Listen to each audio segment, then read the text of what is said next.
Well, Morgan, this was actually the second time that review board has met since it was created back in April. This is all that's left of this man's home after that tornado hit last Monday onto the ground. And if you look in this window right here, it looks like that was a bedroom right there that someone was in earlier today, completely burned out, crashing the inside. And you can even see that one of these branches has gone through the window. And as you can see, there's a lot of damage here at this home. The roof is on the ground now. You can see inside some of these apartment units where people have lost their possessions here. You can look at this balcony here and you can see that the siding here is melted. Alumni, students, faculty, staff here. You can see that there's a stage set up here where people can come up there and showcase their talents. We've got some people here who are just taking pictures. We've been hearing that message time and time again. If you see water, turn around, don't drown. This mobile morgue can hold up to 16 bodies, and that's especially important right now because they're running out of room to house those bodies.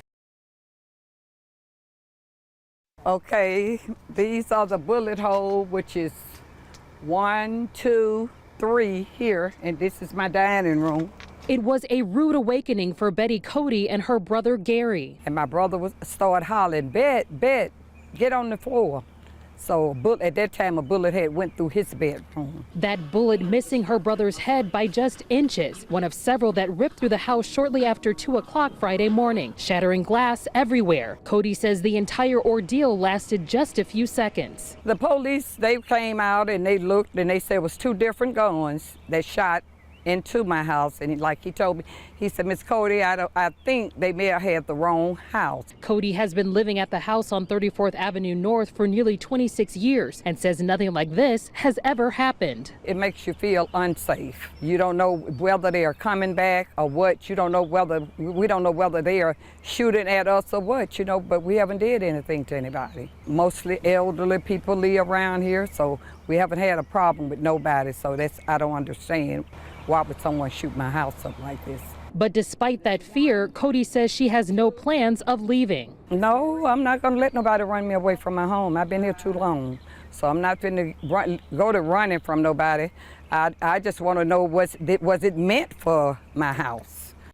Car after car forced to turn around at the intersection of 17th Street Southwest and Jefferson Avenue after being met with the same Norfolk Southern freight train that's been stalled on the track since Thursday of last week. It's been an ongoing fight for years that went straight to Congress and still hasn't had any resolve. Neighborhood Vice President Rihanna Bass says the blockage is a public safety issue and a headache for commuters, making them late for work and school. Your GPS won't reroute you to another direction. You literally have to get out your car to ask someone to reroute you. So it's an inconvenience and it's hindering our lifestyle here. Tiffany Lewis is the florist and owner of Sandy's Flowers. The stalled train is just steps away from her front door, which she says is bad for business. It's impacted the business greatly because we cannot get the walk-in customers that's used to just passing through. WBRC has made several attempts to get on-camera interviews with Norfolk Southern, trying to get an answer for when the train will be removed. Our requests have been denied. Birmingham city leaders say the stoppage is due to federal COVID-19 vaccine mandates, which have caused a shortage in staffing for the rail company. But neighbors say they're not buying it and are drawing their own conclusions. There's a train stuck on the track in Trustville.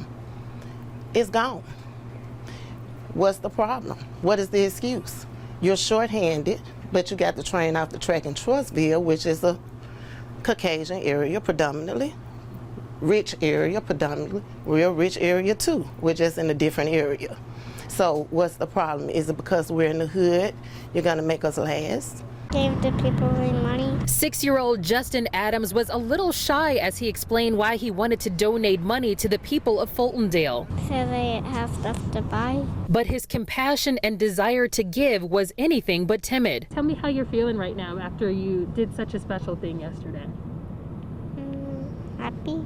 Justin and his grandmother made the drive from Calera. When they got to Fultondale, Justin requested to speak to the mayor, who says he was honored to receive the donation. This is what he handed me, and said that he wanted it to go to the people that was in need. You know, that was his savings, and that's what he wanted to do with his savings. And he wanted to be involved just like everybody else. And helping others seems to run in the family. Justin's father is a paramedic and his mother is a nurse. His grandmother, Rhonda Johnson, was packing up supplies to take to Fultondale when Justin asked if he could help. Justin says, "Can I give them the money out of my piggy bank?" And I said, "Sure." So we went and got his money out of his piggy bank to take up there. It just makes us extremely proud of him, you know, proud that he's stepping up, supporting the community, and, you know, hopefully starting a good legacy of things to come. All right, thanks, Lauren. New tonight, Uvalde, Texas School District Police Chief Pedro Pete Arredondo has resigned his seat on the town's city council. In his resignation letter, he says city officials and staff, quote, must continue to move forward without distractions, end quote, and that he feels this is the best decision for Uvalde. Arredondo has been at the center of the firestorm as the investigation into the tragedy reveals law enforcement waited outside a classroom for 77 minutes while the shooter was inside. Turning now to weather, our 4th of July weekend is off to a hot start, but how is the rest of the week shaping up? And Lauren, we might also be looking at the tropics as well. All right, Lauren, it's the 4th of July weekend, and for many people, that means getting out of town to celebrate. AAA says 42 million Americans will drive at least 50 miles away from home this weekend. Many people are choosing to drive instead of flying because worker shortages mean delays at airports. We are still dealing with a lot of shortages, a lot of that being residual from the pandemic era. And so that could play into people's decision making, whether to choose to fly or drive to their destination. I think a lot of people are really taking that into consideration. And you know, they're probably evaluating maybe, you know, a 4-hour drive is an easier route to take than possibly being canceled or delayed and waiting hours at the airport. And all those drivers are paying an average of $4.82 for a gallon of gas. The new Alabama Aviation High School is kicking off its fall semester by taking students on a trip through the clouds. Auburn Aviation hosted a group of newly enrolled students for a 4-day aviation and aerospace exposure experience at Auburn this week. Many of the students got the opportunity to take their very first flights. Others saw the ins and outs of mechanical aviation and aerospace engineering. Founder Ruben Morris said the school is designed to give students real-life experiences in aviation, and the trip to Auburn did just that. We wanted to set the groundwork. If you have never been on a college campus or specifically never been to Auburn, why not start your high school experience with the vision of that in 4 years I could be here. And not only that, I could be training to be a pilot or an aerospace engineer and help to meet the demand. Sounds pretty cool. The Alabama Aviation High School is still enrolling 9th graders right now. You can start the application process by visiting alaahs.org. Well, tomorrow is National Crown Day, the unofficial holiday that celebrates Afro-textured hair. And today, the local Crown campaign celebrated by honoring those making significant strides to end hair discrimination. The event took place at the Birmingham Civil Rights Institute, and 7 people were recognized for their efforts, including Jefferson County Circuit Judge Carol Smitherman.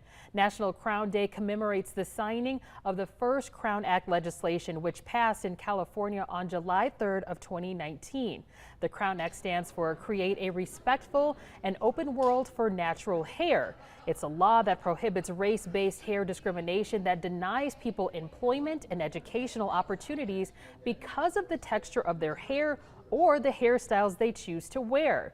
To date, the Crown Act, or legislation inspired by it, has been signed in 16 states, and efforts to get it passed here in Alabama are ongoing. The reason it's important is because you don't want to have to walk into the room and change your identity. You're almost like a chameleon. You're not able to flow and be free of who you are and love yourself. You almost have to turn into somebody else to come in and do your own job. It would be a huge victory. I think it'll give a sense of comfort and just relief for people in natural hairstyles, that they don't have to worry about how does my hair look, will this keep me from getting my dream job, will I be discriminated against this when I go to a workplace if I get braids or if I get twists or if I decide to have an afro? Because honestly, I don't think any other race has to deal with being discriminated against their hair the way we have. Now, the U.S. House of Representatives passed the bill in March of this year at the federal level, and if approved by the Senate and the President, the law would automatically apply to all 50 states. Kind of the standard for summertime, Chasity. Yeah, we look forward to those little rain pops here and there. Yes. They kind of cool things down for a second. They do, and if you get a rainbow, it's a good day. Even better, even better. All right, thanks, Lauren. And thank you for joining us. We will see you back here tomorrow. Take care.